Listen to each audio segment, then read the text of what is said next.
Welcome to the Water Margin Podcast. This is episode 40. Last time, Wu Song avenged his brother's death by cutting off the heads of the adulterers Pan Jinlian and Xi Menqing. But the county magistrate liked Wu Song, so he just bent the law a little bit by, changing the witnesses' testimony so that premeditated double homicide became 2 accidental manslaughters. As we rejoin the narrative, Wu Song and all the other people involved in the case were being sent to the prefectural court for sentencing.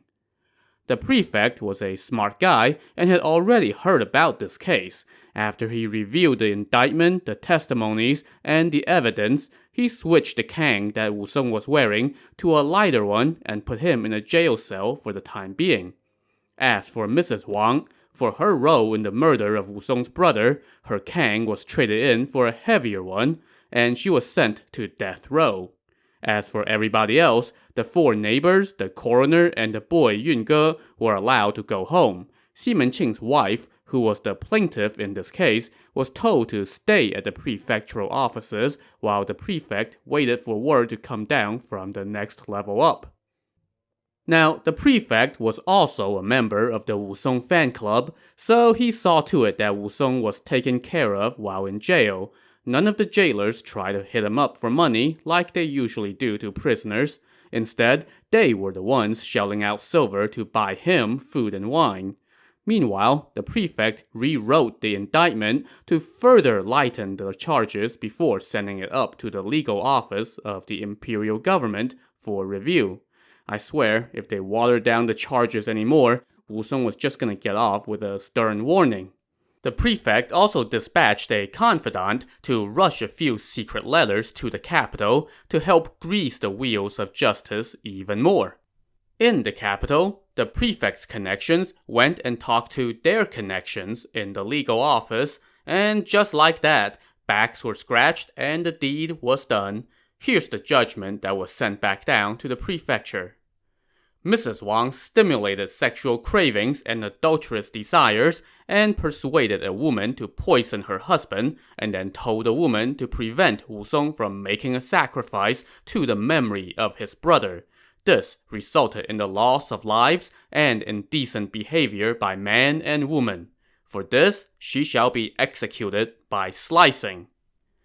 And just so you know, this form of execution was a literal death by 1,000 cuts, as the executioner takes his time slicing off 1,000 pieces of flesh from the condemned. This was the most severe form of punishment in ancient China, so Mrs. Wang definitely got her just desserts. Now, as for Wu Song, here's the sentence he got. Even though Wu Song was avenging his brother, he did kill his brother's adulterous wife and Xi Menqing. And even though he turned himself in, he still must be punished. So, he shall receive 40 strokes on his back and be exiled to a location 700 miles away. As for the adulterous couple, their crimes were severe, but there is no need to speak of them as they are already dead. As for everyone else, they are free to go home. The sentences should be carried out upon the receipt of this document. Upon receiving the sentences, the prefect summoned all the witnesses and the plaintiff to court. He then retrieved Wu Song from his jail cell, read his sentence out loud, and gave him the 40 strokes on his back. And of course, even this punishment wasn't that bad, as the men doing the caning were looking out for Wu Song. They may have swung their rods 40 times, but only 5 or 6 of those actually landed with any force. Then, Wu Song was placed in a light kang weighing only about 7 pounds. One thing he couldn't avoid, though, was the face tattoo that all exile criminals received.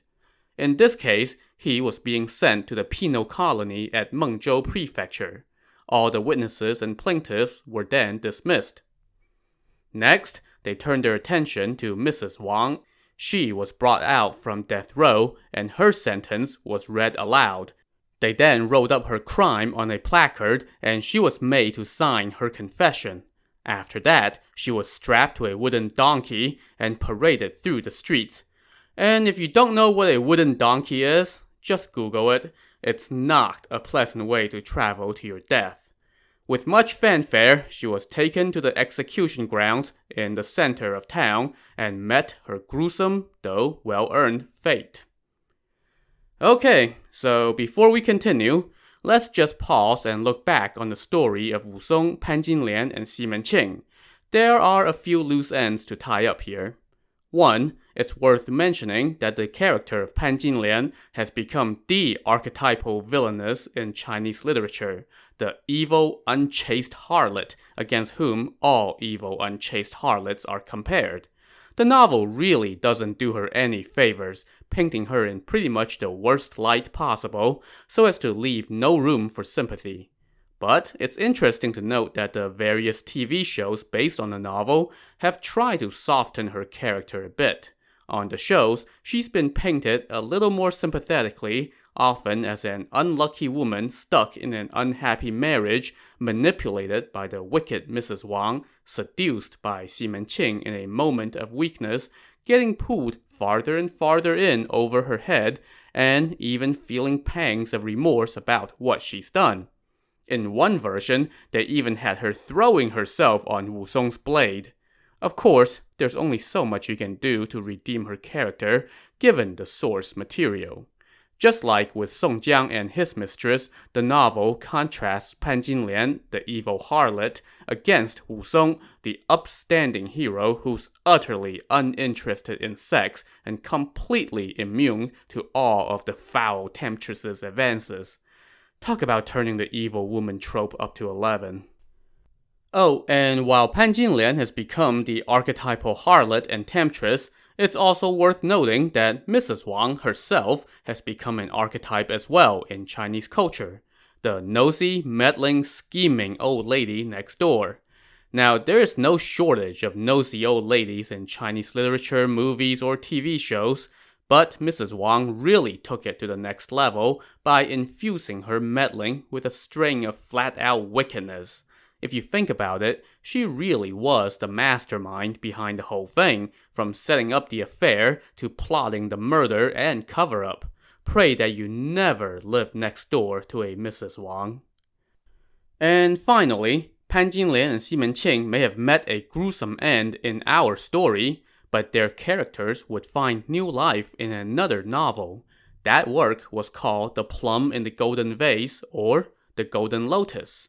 It was written by someone using a pseudonym in the late Ming Dynasty, and was in circulation at least as early as the late 1500s, so maybe about 2 centuries after the water margin was written. This novel is infamous for its explicit depictions of sexuality, as it follows the playboy Xi Menqing on various adventures of the flesh.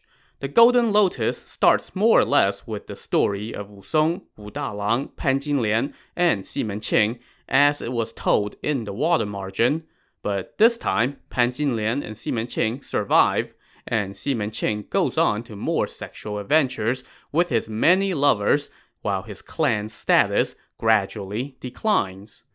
The book was steamy enough to be deemed pornographic and has been officially banned for most of its existence. Yet, the educated class always seem to manage to get their hands on it somehow, and it has actually received its share of praise from Chinese and Western critics alike, being hailed for, among other things, its character development.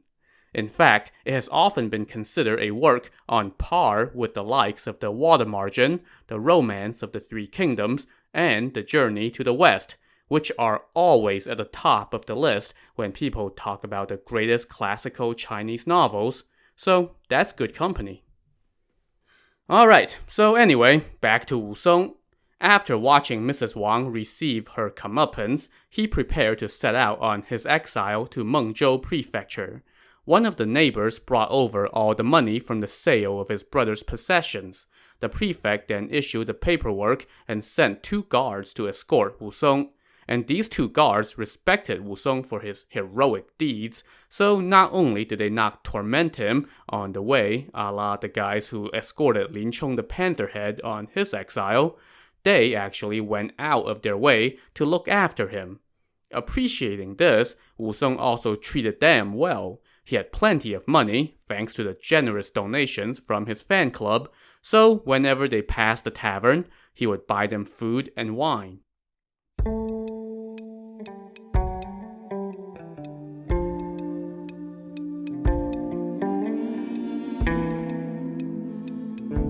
It was the third month of the year when Wusong did his vigilante avenger thing. He then spent the next 2 months in jail awaiting his sentence, and now it was the 6th month of the year, which meant scorching hot weather.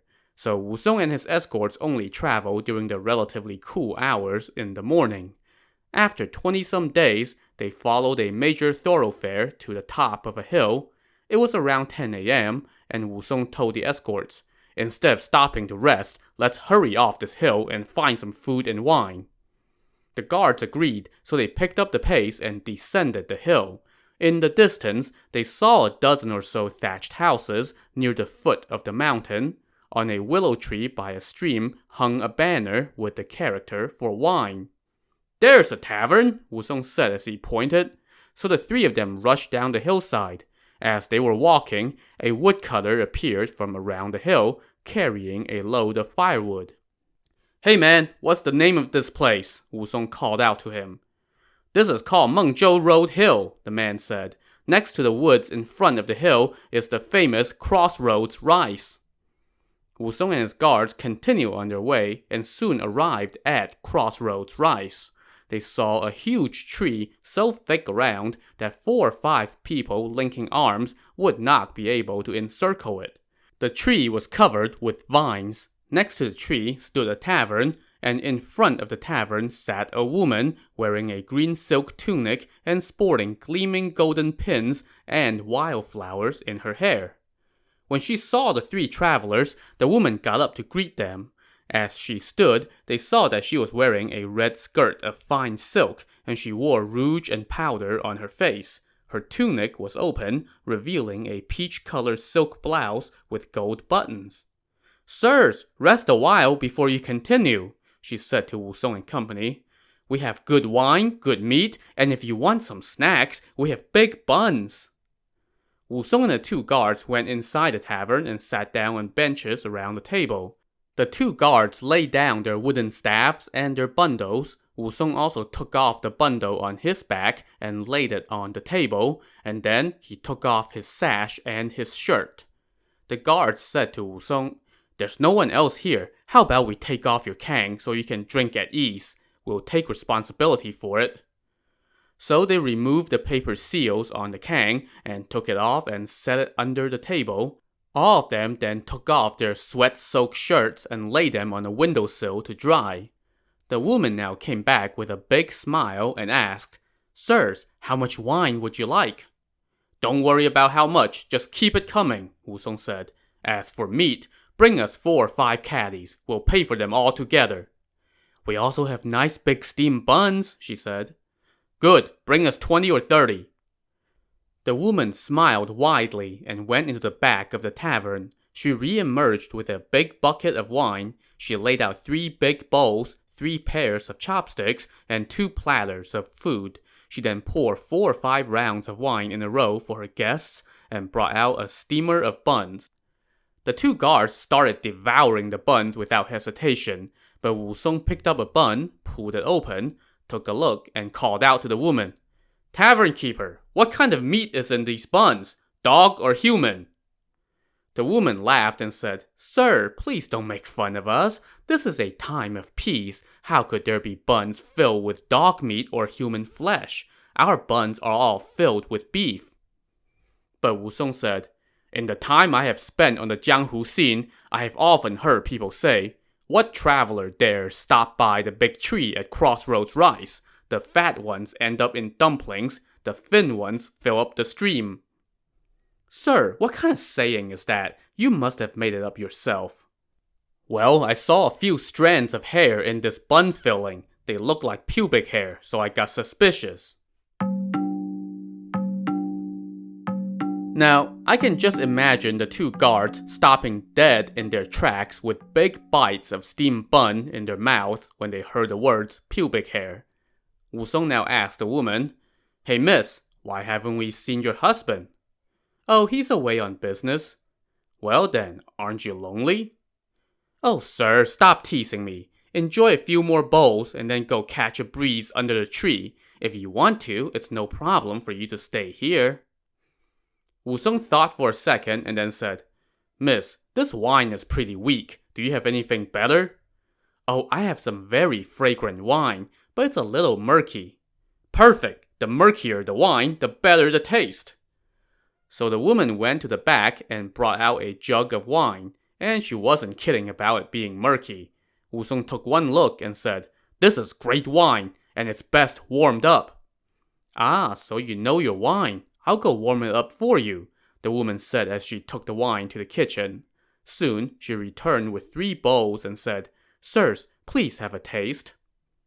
The 2 guards were thirsty as all, so they gulped down their bowls in the blink of an eye. Wu Song, however, said to the woman, "Miss, I never drink wine without something to go with it. Go cut me some more meat." So the woman went back into the kitchen, but instead of cutting more meat, she just stood around and waited for a couple minutes, and then came back out, clapped her hands, and said, "Down you go." Almost as if on cue, the 2 guards started wobbling in their seats, and then they plopped backward to the ground with eyes tight shut. On the other side of the table, Wu Song also closed his eyes and fell backward onto the ground. "Gotcha!" the woman laughed. "Damn scoundrels! I'll have you drink the water I used to wash my feet."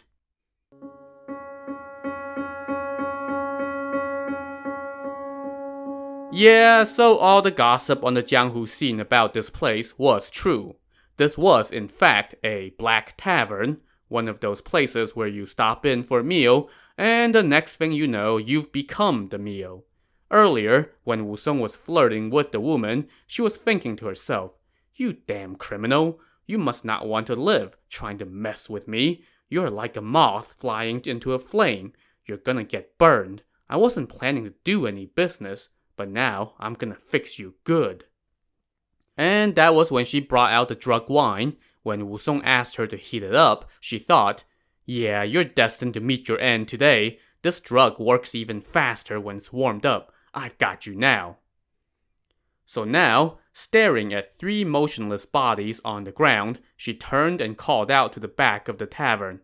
"All right, you 2, come on out here, quickly."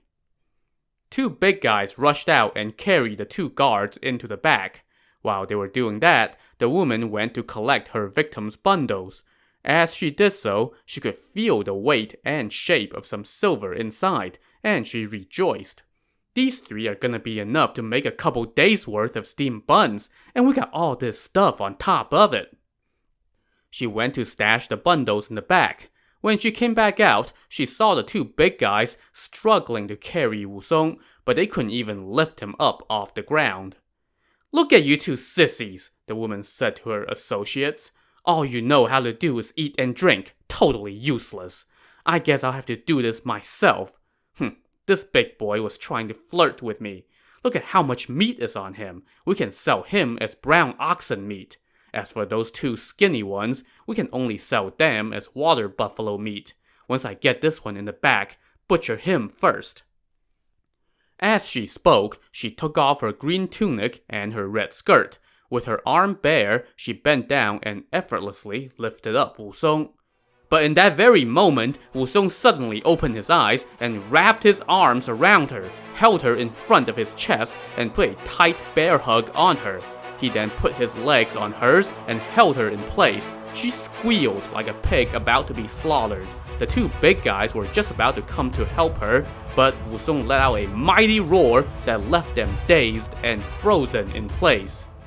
"Hero, spare me!" the woman screamed as she struggled in vain to free herself. So yeah, Wu Song was onto her from the beginning. He was already suspicious coming into the tavern, based on what he had heard about this place. I don't know if he actually saw hairs in the bun filling or not, but when he was flirting with her, he was just trying to agitate her into making a move. And he was pretty sure the murky wine was drugged, so he asked the woman to go get him more meat. When her back was turned, he quickly poured out his bowl behind the table. and then when he saw the two guards collapse to the ground, he just played along and pretended to pass out as well. As he was holding the woman in place, Wusong suddenly saw a man appear in the doorway. He was carrying a load of firewood. When this guy saw what was happening, he quickly put down his load by the door, rushed inside, and said to Wusong, "Hero, please calm down. Please don't be angry and listen to me." Wusong jumped to his feet but kept his left foot on the woman. Raising both fists, he sized up this guy. This man was wearing a black headscarf, a white cloth tunic, hemp sandals, and a sash around his waist. He had a protruding forehead and prominent cheekbones. A wispy beard adorned his chin. He looked to be about 35 or so. Clasping his hands respectfully, the man said to Wusong, "Hero, may I ask your great name?" "I am none other than the constable Wusong." "Are you the constable Wu who killed the tiger on Jingyang Ridge?" "Exactly." The guy immediately bowed and said, "I have long heard of your great name. I am so fortunate to get to make your acquaintance today." "Are you this woman's husband?" "Indeed I am. We were blind and did not recognize greatness in our midst. I don't know what she did to offend you, constable, but please forgive her for my sake." Seeing how respectful this guy was, Wusong dropped his guard and released his hold on the woman. "You two don't look like common folk. What are your names?" he asked. First, the man told his wife to go get dressed, and then they both bowed to Wusong again. "Please pardon me," Wusong told the woman. "I didn't recognize greatness," she said. "Please forgive me, and let's go sit down in the back." "Who are you two?" Wusong asked again. "How do you know my name?" The man answered, "My name is Zhang Qing. I used to be a vegetable gardener at a monastery in this area, but I got into an argument with the monks, and in the heat of the moment, I killed them all and burned the place to the ground. There were no witnesses or evidence, so the law couldn't do anything. And then I started robbing passers-by around here. One day, an old man was passing through. I figured he was an easy mark because he was old, but after we fought for 20 bouts, he knocked me on my butt. Turns out he was a bandit when he was younger. He liked how nimble I was, so he took me into town with him and taught me lots of fighting skills. He also married his daughter to me. But we couldn't make a living in town, so we came back here and built these thatched houses and ran a tavern. When we spot travelers who are tempting targets, we drug them and then kill them. We either cut them into big pieces and sell them as beef, or we grind them up and use them for meat buns. Each day, I would take some buns to nearby villages to sell, and that's how we make our living. On the Jianghu scene, they call me Zhang Qing the gardener. My wife is named Sun Erniang. She has picked up all her father's fighting skills, and everyone calls her the female yaksha. Zhang Qing now continued, "When I got home just now, I heard my wife screaming for help. Who knew that we would run into you, constable? I've told my wife time and again, there are 3 types of people that we should not kill. First are traveling monks. They lead hard lives and have renounced the material world.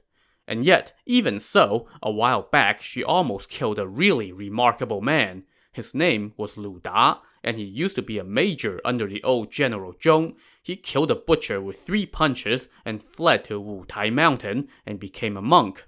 Because he has tattoos all over his back, he's known as Lu Zhishen, the flowery monk, on the Jianghu scene. He wields a Buddhist staff that weighs 80 pounds. When he passed through here, my wife saw how fat he was, and she drugged his wine. They had him in the kitchen and were just about to cut him up when I came home. When I saw his Buddhist staff, I knew he wasn't a common man, so we brought him around and ended up becoming sworn brothers. Recently, I heard that he seized the monastery on Double Dragon Mountain and has become bandits with a Yangzhi, the blue-faced beast. He's written to me a few times, but I haven't gone to join him yet." Now, if all this sounds familiar, it should, because Lu Zhishen recounted this story back in episode 24. And back in that episode, we also explained the nickname of Zhang Qing's wife, Sun Erniang, aka the female yaksha. Yakshas are nature spirits in Hindu, Jain, and Buddhist mythology. They are usually good spirits, but sometimes can be mischievous, and the Sun Erniang certainly pushes the boundaries on the term mischievous. Zhang Qing kept going. My one regret is that there was a pilgrim monk. And by the way, a pilgrim monk, as used here, refers to a class of people who practice Buddhism, but they keep their hair and they wander around making their living by begging. So now Zhang Qing continued. This pilgrim monk was a tall man, but he too fell for our drug. I got home a step too late, and they had already killed him. All we have left of him now are a brass-bound iron rod, his black robe, and his monk's certificate. The only other items of importance were rarities. One is a rosary carved from 108 human skull bones. The other is a pair of knives forged from the finest snowflake steel. That monk must have killed his share of people. Even now, those knives still moan in the middle of the night. I just hated that I couldn't save him. I've also told my wife that the second type of people you shouldn't kill are traveling singing girls and the sort. They go from town to town and have to put up with all sorts of crap to make their living. And if we kill one of them, they'll spread word around and sing about it on stage. And then it'll give every one of us on the Jianghu scene a bad name. And the third type that I told my wife she shouldn't kill are exile criminals, because there are many gallant men among them. But who knew my wife would ignore my words and offend you? Good thing I came home a little earlier than usual. He then turned to his wife, Sun Erniang, and said, What gave you the idea to try to kill him? I wasn't planning to, she said, but then I saw how heavy his bundle looked, and he was getting fresh with me, so I started getting ideas. Wu Song now explained, I am a man of principle and would never tease a good woman. I just noticed that your eyes were staring at my bundle, so I got suspicious and started talking loosely to get you to show your hand. I poured out that bowl of wine and pretended to be drugged, and when you tried to lift me, I grabbed you. Please excuse me. When he heard this, Zhang Qing started laughing out loud, and then he invited Wu Song to join him in the back. To see how Wu Song will get along with these Chinese versions of Sweeney Todd and Mrs. Lovett, tune in to the next episode of the Water Margin podcast. Also, on the next episode, we'll see what happens when Wu Song refuses to bribe his way through the Chinese legal system like everyone else. So, join us next time. Thanks for listening.